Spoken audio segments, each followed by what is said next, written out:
بسم الله الرحمن الرحيم وأفضل الصلاة وأتم التسليم على سيدنا محمد وعلى آله وصحبه أجمعين.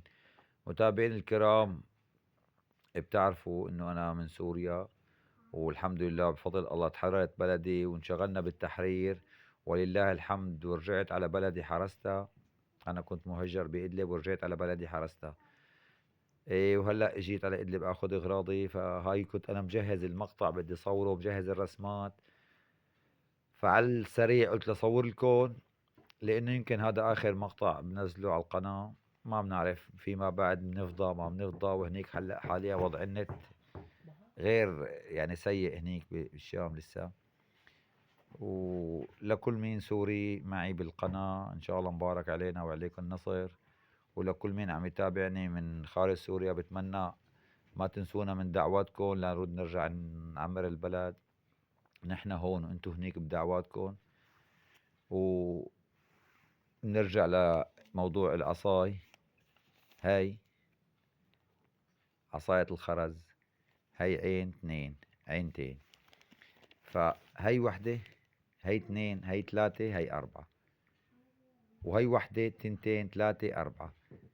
هاي بتخلص بتبتدي هاي من نصها، من نصها بتبتدي العين الثانية.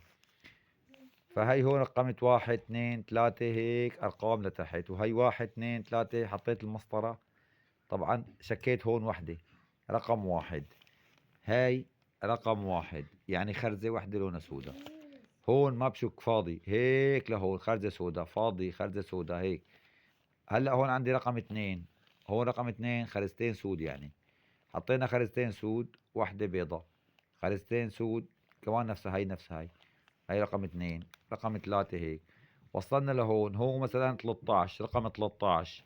جينا لهون هيك رقم 13، تنتين سود، تنتين زرق، تنتين سود، تنتين زرق إشارة الضرب، تنتين ذهبي، واحدة بيضة، تنتين ذهبي، تنتين زرق، تنتين سود.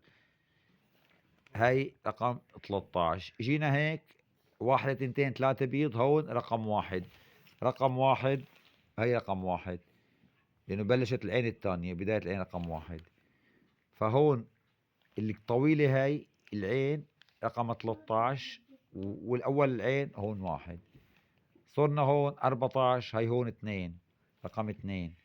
يعني احنا واصلين لهون ونازلين بهاي ومبلشين بوحدة من هون، عشان تعرفوا روتين. هاي هاي هيك وهي هيك.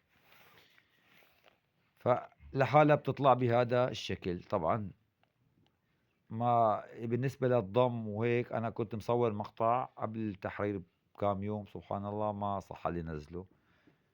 مقطع النسج، الزودة والتنقيصة من النص. هون هيك، هون زودة زودة، هون تنقيصة صارت من النص.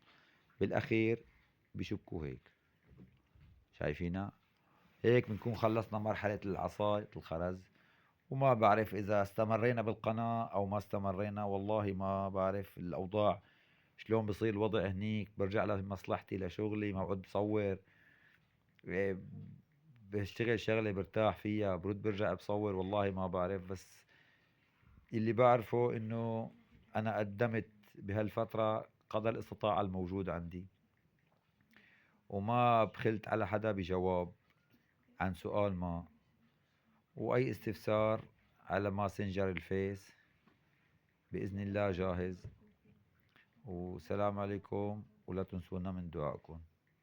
وإن شاء الله رح نزلكم بكرة أو اليوم كمان المقطع الثاني، كيفية النسج. السلام عليكم.